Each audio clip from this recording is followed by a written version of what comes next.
Welcome to the SRS Podcast. I'm your host, Aaron J. Babyar, and I'm the Training Director of Support Raising Solutions. Whether you're a new ministry worker or a veteran looking to increase your competence and confidence, Support Raising Solutions seeks to bless you in your quest to be a spiritually healthy, vision-driven, fully funded Great Commission worker. My guest today is Joe Michie. Joe is on staff with the Center for Mission Mobilization based out of Fayetteville, Arkansas. And he is a wonderful, creative man that just has forgotten more about creative things than I will probably ever learn. And Joe, it is just an honor to have you on the podcast again, my friend. Thanks for being with me today. Yeah, it's such a pleasure to be here with you, Aaron, and just glad to be here. Now, you've done a podcast with me before, haven't you? But it's been a while. Yeah, it's been a few years. Wow. I can't believe we've been going that long. We're already at a few years. In fact, I remember you and we did some initial conversations back in the day. We'll leave the guilty unnamed, but there was a few people that didn't think a podcast was a good idea. And you were one of those going, no, actually people will like this. We should do this. So I appreciate your early support in helping us get in the SRS podcast launched way back when. So thank you for that. Yeah, you're so welcome. And it's just awesome to see how it's grown. Yeah. And I don't know actual numbers. Someone told me a while back that this gets downloaded like 5,000 times a month, from all over the world. I don't know if that number has gone down or gone up, but I'm just so thankful that this is a blessing, that the conversations we get to have on here get to impact kingdom-focused brothers and sisters in Christ all over the world. And I'm thankful for your part in that, because you do that already. You just often do that through a kind of a different media, a different venue. So before we jump into too much of that, tell us a little bit about your job. I'm going to ask about your family next, but tell us about your job and some of the awesome things that you get to do.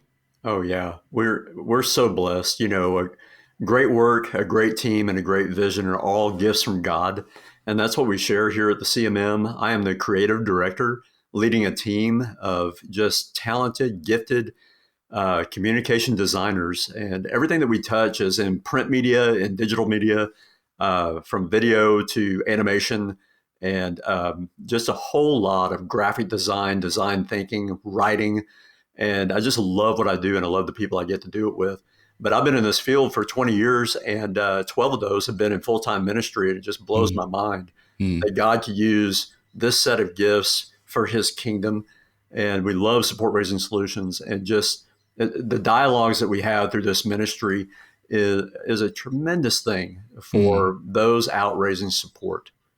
Yeah. Well, and I love your team. You guys are awesome. And I'm thankful for the frontline workers that you are. And, you and I've talked about this before, probably even on that old podcast, is that the reality is, Joe, you and your team, you are frontline workers. You might not be, quote unquote, in the field in a different country. And yet if you guys don't do your jobs well, it affects other frontline workers that are in a different country in the field, so to speak. And your role is not less than or more than, it's equal to the people that are on the ground doing mobilization in different countries. And I've always appreciated that you have that perspective and your team has that perspective, because you're not just a bunch of artists and nerds sitting back on your computers in an office in Fayetteville. You guys are so much more than that. And there is a little bit of Star Wars nerdiness going on. I've noticed that. But outside of that, Joe, you guys are awesome, and I'm thankful for you. So I appreciate you so much. And again, thank you for being on the podcast. Let's shift. Tell us, though, a little bit about your family real quick before we jump into our topic today, please. Oh, yeah. Thanks for asking. This year, Audra and I celebrate 20 years of marriage. And we were just so blessed. We have 6 kids, 3 girls, 3 boys, really packed together, ages 11 to 18. And we're in just such a unique season of parenting. And it's amazing how God provides every single thing that our family needs. And we're still learning in this space. We haven't got it all figured out. Nobody's arrived, but living and ministering on support has been a blessing. And we do see it as a front line of ministry. Mm. which affects how we tell our story. And I'd like to talk a little bit more about that in a minute. But yeah, 20 years of marriage, and I'm just praising God. Yeah. Yeah. Very cool. Very cool. And yeah, I had 4 kids in 6 years, and you decided just to beat my record. So good job out of you. Well, this is a race. It is a race. Absolutely, absolutely. Well, Marky and I are happy to let you win that race. So thank you. Well, hey, let's jump into our topic. So, of course, Joe, when I reached out to you, is just to go, hey, Joe, you're a good storyteller. A lot of times when people are thinking about support raising, they know the facts of what it is that God's calling them to do, but for some of us, telling a story comes rather easy. I'll be honest, I'm not good at a lot of things, but I've always been naturally gifted at telling stories. That's probably one of the reasons doing the podcast is fun for me. But in reality, there are some things to telling a good story. There are some building blocks that are necessary for people to be able to do a great job of inviting others to partner with them in their Great Commission work. And it's not just facts, it's not just statistics, but there's often a narrative that really helps people bring their head and their heart to the great work to which they've been called. And so you're a great storyteller yourself, and you've moved me like emotionally a couple of times. I don't know if you're aware of that. A couple of times I've been hanging around you, and you've kind of cast a vision for something, and you've like brought a story to it, and I've been like, oh, dude, that's awesome. That's awesome. Like you fired me up and you weren't even trying to. And so that's why when somebody suggested to me that we talk about stories and that we invite you on as a guest, I was like, yes, got to get Joe on here. Again. So with that being said, Joe, how do people tell stories? And I'm not saying untruth. I'm just saying, how do people tell the story that needs to be told as they're raising their support? Yeah, that is just such a great question. And I don't know, there's so much that puts it together, but it's nothing to be intimidated by, but it can feel a little daunting. Mm-hmm. And one of the things, even as long as I've been doing this, I mean, to some it's a breath, but 12 years. One of the most important things I've realized, especially if I'm on the way to a support appointment, Mm-hmm. is I need to get the focus off of me, because when the focus is on me, I get nervous. My words are more uh, not as fluid and coming from the heart.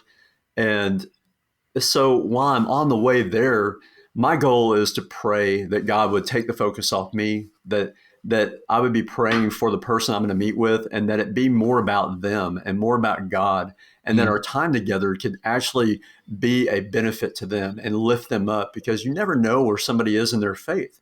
You never know what challenges they're up against or the last time they've been in the Word.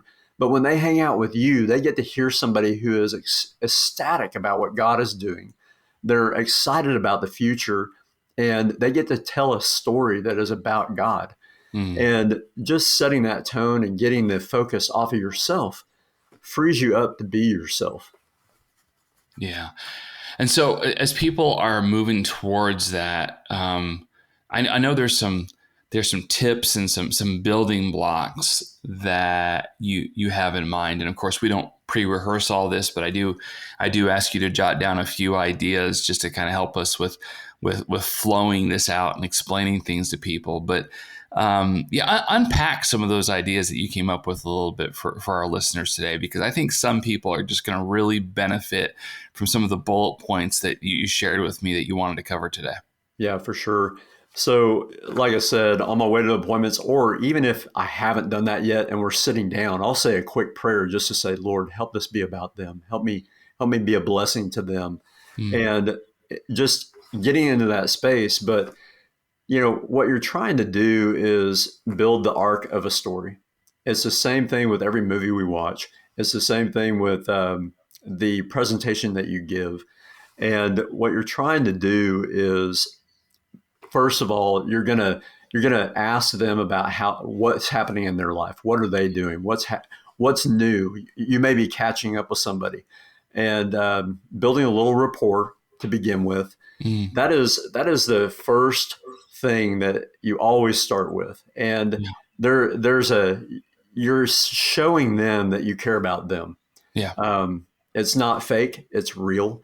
and they may have questions for you and want to catch up, and that's wonderful. But Yeah. there's this point of transition, and that is usually the very that moment where you can say, "Hey, thank you so much for getting together. It's an honor to share a little bit about what God's doing through our ministry with you." Yeah. And that is where you kind of begin. So Yeah. you're launching the story with caring about them, showing gratitude to them, and then letting them know that you have something really cool to share.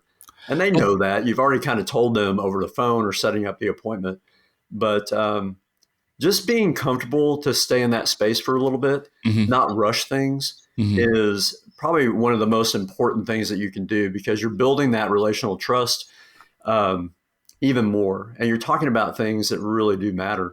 Yeah. Let me ask you a question real quick. So I do think that can be easier with somebody that you already have a pre-existing relationship with. But that building rapport thing, that's actually that's important if you don't know someone. Maybe it was a referral. Maybe it was, an almost stranger that heard about your ministry, and by God's grace, you were able to set up an appointment with them.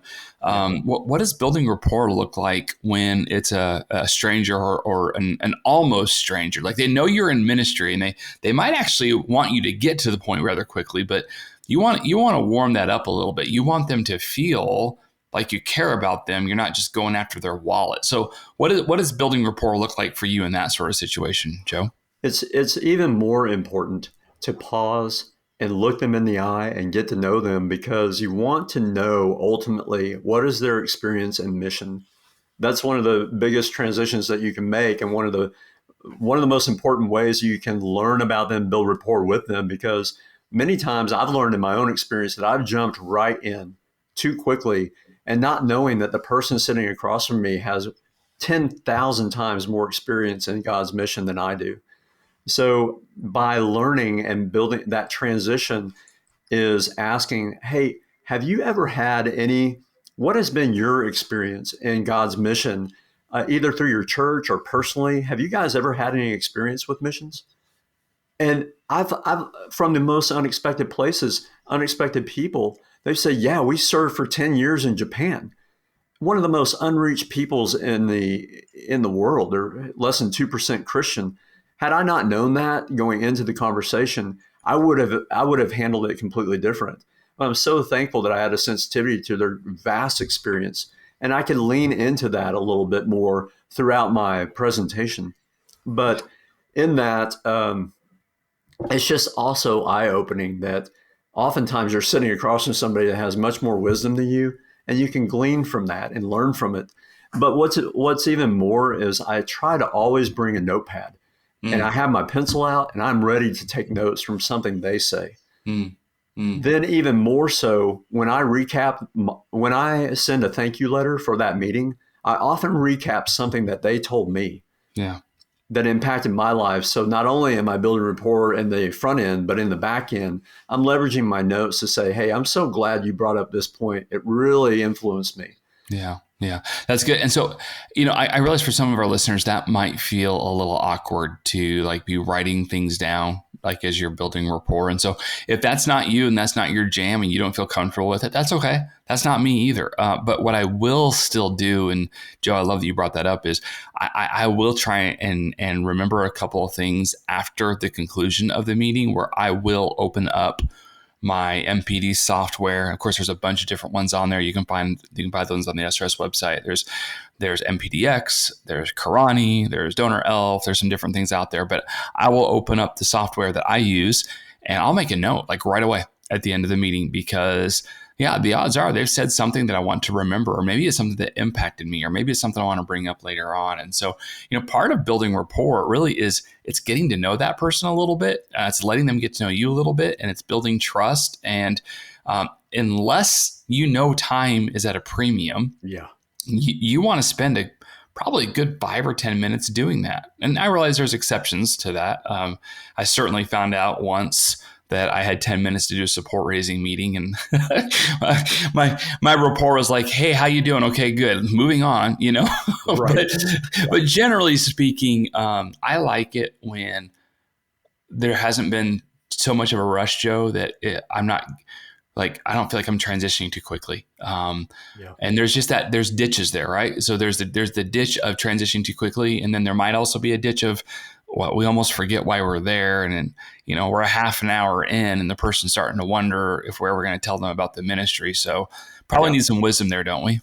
We do. And so that's a good transition too, because what I would like to illustrate a little bit in this conversation is a metaphor that I use is whenever you're telling your story, and the first real part is this building rapport with someone, is you are actually creating pegs in their mind to hang their thoughts on. They are creating a narrative in their mind based on how they're interacting with you and how they're interacting with your story. And I'll come back to that more and more. But your first transition is asking, hey, and you try to do it I like to do it in a way that's non-threatening, because sometimes people have zero experience in mission, but you're asking and getting a feel for how much knowledge they have, and that'll tailor how deep you go with them, and maybe the vocabulary you choose to use. Mm, But they're saying, this guy wants to know where I've been, and mm, that's awesome. And then it's important how you structure your presentation. And that takes some front end work for sure, but it should be based on how you want to tell your narrative. And so as you jump in, you are creating another peg, and that is trying to state the case for who you are as an organization, who you work with, what your ministry is about, and doing that in a simple way, and hopefully with a book or some kind of digital presentation that shows them what you're about. mm. And they can be short and sweet and to the point, but yet you're creating another peg for them to hang their thoughts on. Yeah. You don't have to tell every single detail, because they can fill in the blanks naturally through what Yeah. you do share. And I Yeah. just think that's a really good way to help you organize your thoughts and create a succinct flow. Yeah. You may have heard me mention that I work for a missions focused organization called Exago Ministries, and that Exago partners with SRS to allow me to remain active as the training director for Support Raising Solutions. It's a beautiful ministry partnership. What you may not know is that Exago is passionate about equipping ministry leaders to survive and thrive. It offers third party support raising coaching, as well as third party member care, and even a hybrid model of both MPD coaching and member care. For more information, I urge you to check out exago.org. That is EXAGO.org. Hey, I'm sitting here with my friend Carissa Potter, who leads a wonderful ministry called Weave.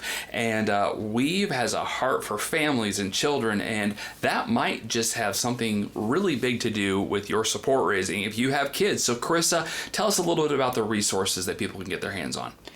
Yeah, if they go to our website, WeFamily, WEAVE family.org, they will be able to find hundreds of tools and resources to help disciple their kids to know the story of God that they're a part of and understand the world that we are called to love and reach. Very cool. And so that's weavefamily.org. And as a little special thing, you can get 10% off if you use the code SRS Podcast.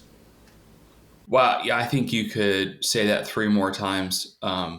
You don't have to share every detail. And, what happens is a lot of times the reason that I think people might do that, Joe, is they feel like if, they're somehow being dishonest if they don't share every detail, or they're concerned that maybe the person isn't going to understand if they don't share every detail. And, sometimes full disclosure might be like overexposure, meaning they might not have the time to process or listen to every little thing about your ministry. And so you actually can overwhelm people with too much information. So I like what you were saying there, as far as you need to kind of know in advance what are the things that need to be shared. What are the part of the narrative? What are I guess the story pegs, so to speak. If we're thinking like a peg wall, what are the things that are going to help them climb towards understanding, and making sure that you're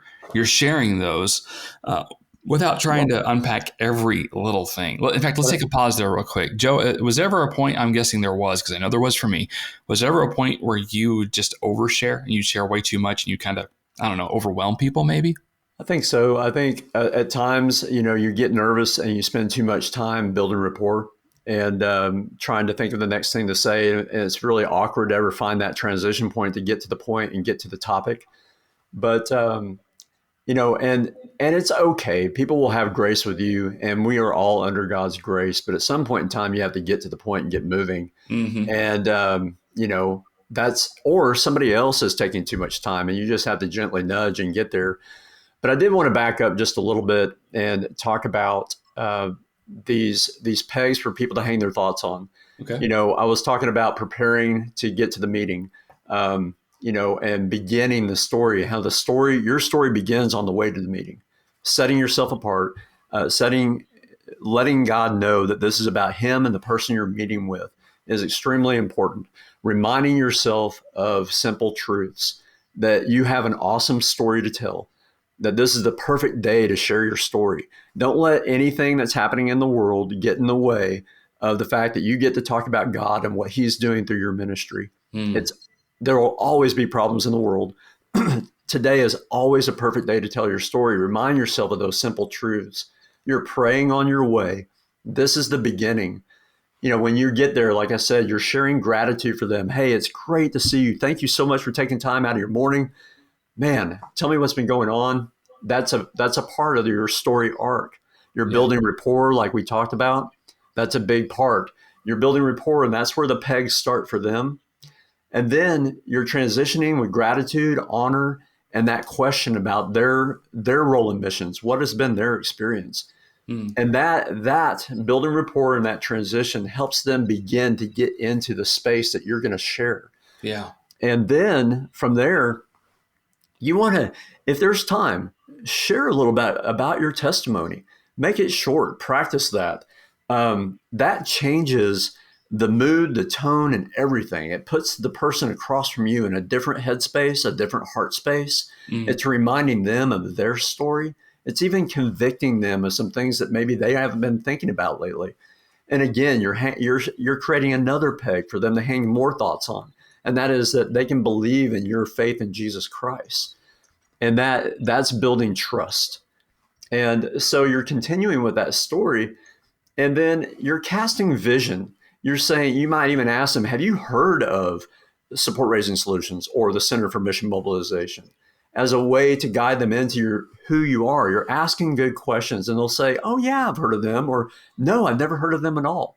And if they've heard of you, you're going to spend less time talking about it. If they haven't, you know the next step. So these pegs help them, and they help you know how to navigate your story. And good stuff. So the key in that then is, so if you're casting vision by sharing the problem that your ministry is trying to solve, that's a big step forward. And now that you have this relational trust, they're seeing your faith, they're seeing your passion come through. Then you're talking about what gets you up every day. What is it that you care about the most? It's because of the vision of the ministry that you're with them in the first place. So talk about that a little bit. There's a problem that your ministry is trying to solve. Yeah. That's a big part of knowing about your organization. That if you guys don't know that, you need to figure that out together. Yeah. You need to be able to sit across from the person at the table and say, for instance, for us, there are so many unreached people groups in the world that aren't getting attention, that don't have enough mission effort to them. And that is what wakes us up at night. That's what gets us coming to work in the morning. We really care about them. We're advocates for them. And everybody cares about that if they know what they are. Yeah. If that makes sense, you're just the next peg you're trying to set up in their minds is that there's a problem to solve. What that does for them, the thoughts they're hanging on their peg, is that they can be a part of the solution with you. Yeah. So let's pause there real quick because Joe, we are kind of dancing into the territory here that, and it's good. We're not doing anything that we shouldn't be doing on this particular episode, but the reality is we're getting into some minutia here. This is important stuff, but everything, Joe, that you just said it's really a part of what we would typically call training and coaching. Meaning, this is good stuff, and I'm glad the listeners are hearing about it. But in reality, to like fully engage and understand this stuff beyond what you're saying, Joe, I'm convinced many listeners they really need to get training and they really need to get coaching. And in most cases, that's probably going to be to go through an SRS boot camp. And I know a lot of people like they don't want to go to boot camp because I got to travel, I got to spend time, I got to spend money, and blah blah blah. And yet, to fully understand, to give the best presentation you can, to really be able to invite people and to make sure that your story that you're telling is cleaned up and on point, and not oversharing and not undersharing. Some of the stuff, Joe, that you're talking about, we spend quite a bit of time discussing that and role playing that and all that good stuff in the SRS boot camps. And then also I always suggest people have a coach. Either it's they get it from a third party or maybe their organization provides a support raising coach, but somebody to work with them after they get some support raising training, because this is all really important stuff. And so often people just kind of hope for the best and kind of go out there and do it willy nilly. And then they think, well, this doesn't work. And in reality, Joe, everything you're talking about here totally works. It's totally awesome. I love that you're sharing it, but that's not what I would say that is necessarily easy for most people. Learning these components of having a great presentation and narrative, that doesn't come that easy to the majority of people out there. And so I appreciate your sharing, and I want to keep going here, Joe, for sure. But I want our audience to realize that there is a reason that we're slowing down and talking about some of this. But please don't let everything that Joe and I are saying here be your only support raising training and coaching. This is kind of the tip of the iceberg, wouldn't you say, Joe? Yeah, totally. All right, so let's go ahead and pick up the narrative here that we have ourselves, and let's talk more. What are some of the things that are important to share? You touched on it a little bit, the problem, but keep going with that idea. What are some of the important things that need to be shared in a support raising presentation as people are telling their stories? Yeah, I think if you can articulate the problem that your agency is trying to solve, it is so huge, because many people don't know that there's a problem out there, like what your organization is focused on, and it sets you apart. It helps them show that you're something unique, and it gives them a reason to care and believe in what you're doing, what you're talking about, what they've set aside time to learn about. It's just a really neat opportunity. The other key in that is being able to articulate how you go about it. What is unique about your solution to the problem, and this is an opportunity to show them and ask them, what do they think about this? What do they think about the problem of your organization that they're trying to solve? And then what do they think about the solution that you're presenting? And I think it's so important as they continue to connect with you that you're asking them questions along the way. And as they answer, they're helping you build the next part of the story. Mm-hmm. Does that make sense? Yeah. That's, and that when you're able to do that, and again, we're not saying this comes easy to everyone all the time. And even though I said earlier that storytelling's a little more natural to me, but Joe, I have had to learn how to do this because I've wanted to overshare, or I've had to go, I need to share a little bit more. So kind of figuring that out, it does take some time. It takes some experience. It's praying about it. It's thinking about it. It's processing what just happened, what is happening, all that good stuff. But yeah, this is important because, Joe, you usually, with most people, you only get that one shot, at least initially, you only get that one shot to share with them about what God's doing and help invite them to bring their head and their heart to the situation. And so, yeah, I think you're totally making sense here. And so yeah, keep going, my friend. You have some great stuff here. Yeah, I think in those moments too, surely when you have joined an agency, you care about what they're trying to solve. You ought to be able to see that come through in yourself.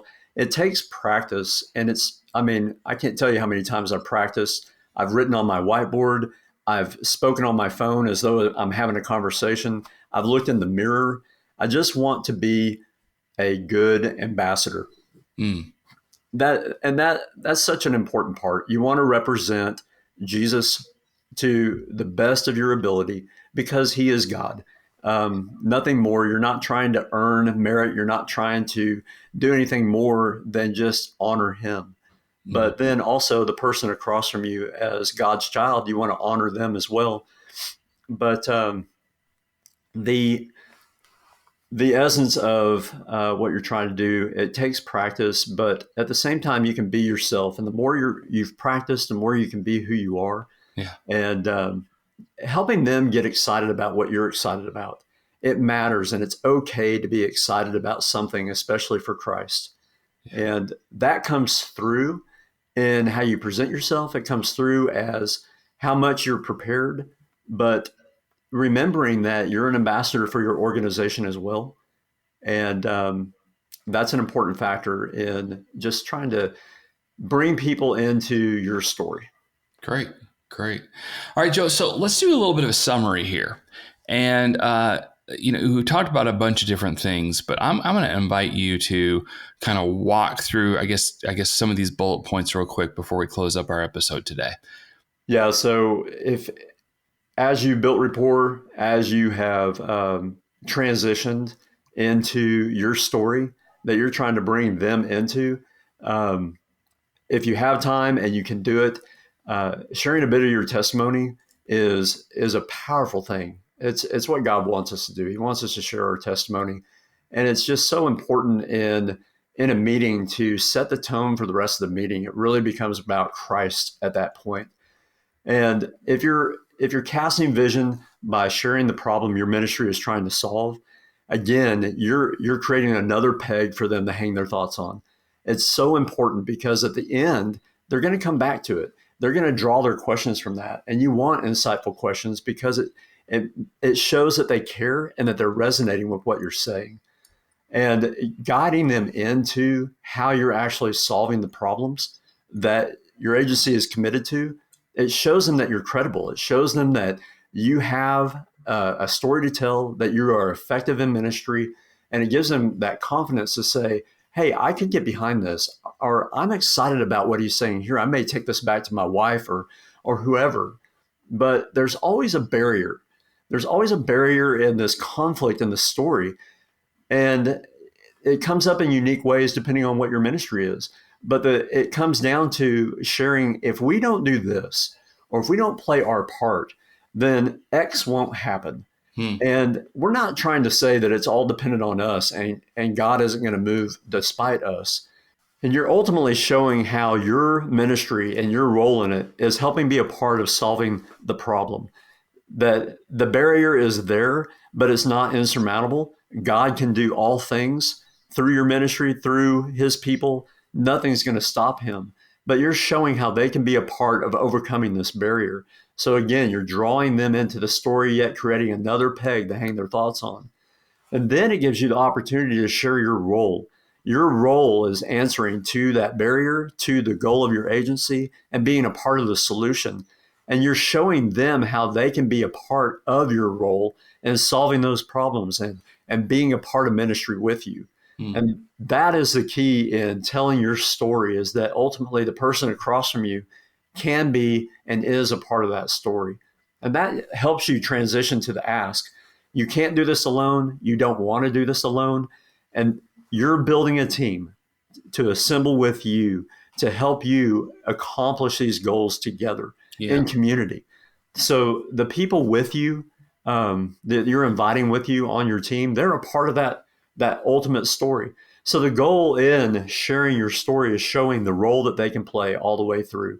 And the pegs that they're hanging their thoughts on, they're seeing along the path that they can be a part of it. They can see that they're connected to it. It's an ongoing great commission that they are a part of. You're just inviting them to take a dive with you. Yeah. And so that transition to the ask is, you don't want to do this alone. You can't do this alone. And therefore, you're showing them opportunities where they can be a part of this with you. Yeah. And you want them to have a sense of, this is an opportunity. Like, when else, where else, how else could I be a part of whatever your Great Commission vision is. Because, for some people, it's going to be, clean water wells. And for others, it's rescuing orphans from trafficking and sharing the gospel with them. For others, it's Bible translation. But the reality is most of us don't get opportunities to be a part of very many things that are bigger than us. And so, Joe, I think you're spot on there that, it should be an opportunity for them to be a part of our team, not there's no begging. There's, hey, would you please, would you please help me so I can do this? No, this is it's an opportunity, something we can do together. And so how people tell that story, how they present that posture, really, it's not just words, it's a posture. That's just super key, isn't it? Well, you're giving them an opportunity to participate with God in something that they aren't currently doing. And in many cases, some may not even be giving right now. Some may be giving, but they didn't realize that they could give beyond their church. It's just a unique thing that as you're telling your story and as they're building their own narrative in it, you're showing that ultimately they're almost the hero of the story in that sense. They have a key role that they can play. Yeah. And if you're carrying them through that, you can see how from the very beginning that the story is not about you. It takes the focus off of you. It's really about them and what they can do with God through you. And it's just a unique way to think about your appointments because they're important. These are God's people you're talking to. And you're right, Aaron, it's about showing them the opportunity that they get to play. And whether or not they can in the moment, that's between them and God. And you're not trying to make somebody feel bad or anything like that. You're just allowing them to make a decision. Yeah. Well, Joe, as always, I try and give the guest kind of the final word of wisdom. So first of all, I want to thank you for being on the SRS podcast once again. I much appreciate it, my friend. But also, any final word of exhortation for our listeners today? Yeah, it's such a blessing that anybody would say yes to raising support and to do a hard thing, try something new, to enter into missions. And it's a learning journey, and it's okay to stumble. It's okay to fail. Sometimes you're thinking, gosh, how in the world did I say that? And it's okay. God is merciful. He is full of grace. Never stop trying, never give up because you made an error. It's worth it. It's worth it to put yourself out there. And over time, those errors hopefully will humble you. And you'll become more of a servant, and your appointments will be less about you and more about the person across the table and more about God. And the more that happens, the easier it is to share your story. The easier it is to put together the framework that makes sense for people. It just takes the pressure off. The yoke is off of you. His burden is light. And so I just commend those that are trying this and doing this, and just want to encourage people to stay the course. It is worth it. God will do many things through you, and he's doing it even before you get to your ministry assignment. He's doing it in the hearts of people that are sitting across from you, seeing your passion and your love for Jesus. Well, Joe, thank you again for being a part of the SRS podcast. Thank you, Aaron. It's a pleasure to be with you. Thanks for joining us for this episode. We would love to hear your ideas for future content. Please visit supportraisingsolutions.org/feedback to share your thoughts and questions. Also, wherever you download your podcast from, be sure to subscribe for future episodes and come back each week to gain more insight into the process of building and maintaining your personal support team.